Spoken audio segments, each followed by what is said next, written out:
In this simple video tutorial, I'm going to share with you how to scan documents on iPhone.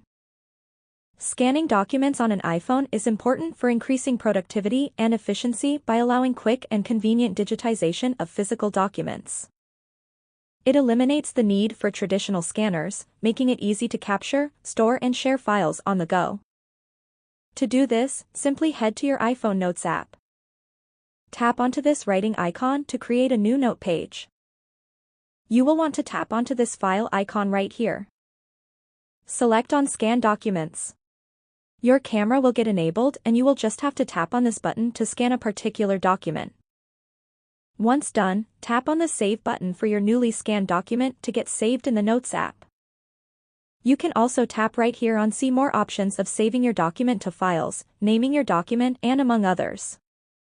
You can also print out this document as well. Scanning with an iPhone enables easy cloud storage, reducing the risk of document loss and promoting a more eco-friendly, paperless workflow. That's how easy it is to scan documents using iPhone. If you have any questions, just let me know in the comments section down below. Please don't forget to leave a like, share and subscribe for more video tutorials like this one.